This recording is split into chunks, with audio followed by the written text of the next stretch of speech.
প্রিয় দর্শক সবাইকে আসসালামু আলাইকুম। আমরা আসলাম গাইবান্ধা জেলার দাঁড়িয়েপুর গরুর হাট এবং বিশাল বড় হাট। আপনারা দেখতেছেন যে গরুগুলো দেখা যাচ্ছে আসলে ক্রেতায় খুবই কম। আমরা যাদের গরু তাদের সাথে কথা বলেছি এবং গরু আসলে খুবই কম এবং আপনারা দেখতেছেন এই যে ছাগলের দিতে ফাঁকা ফাঁকা জায়গা, আসলে লোকজনের ভিড় একটু কম। আমরা দোকানদারের একটু কথা শুনি।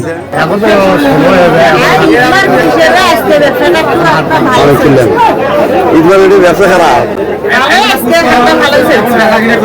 বেচা কিনা কিরকম হলো?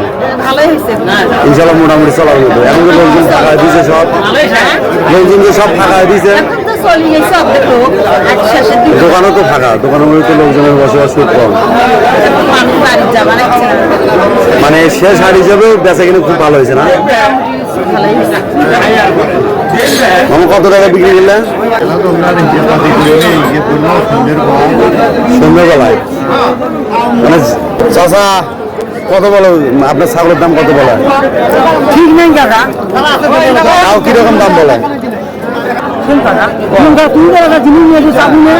না তাহলে দিবে তুই দাম করা নে বাবা, না কথা খারাপ করছে। ওই জন্য আজকাল ইউনিয়ন ধর্ম থাকে না বাংলাদেশ। কত বলছিলেন? কত বলছেন? মানে দুটো ছাগল 17,000। চাচা কি 17,000 দিবেন না? মেলা দাম আছে। শেষ প্রান্তে এসে গেলাম। আসলে আমরা ছাগলেরতে এসে দেখলাম আসলে একটি পানের দোকান করতেছি। পানের দোকানটা আপনারা দেখতেছেন, আসলে এটা ছাগলের সাইটে আপনারা আসলে পানের দোকানটি দেখতে পারবেন। এখানে জমজমা পানের দোকান করতেছে। আসলে ব্যবসা খুবই কম হচ্ছে বলে এই দোকানদার জানিয়েছে আমাদেরকে। আপনারা ভালো থাকবেন, সুস্থ থাকবেন। ভিডিওটি ভালো লাগলে শেয়ার করে দিবেন।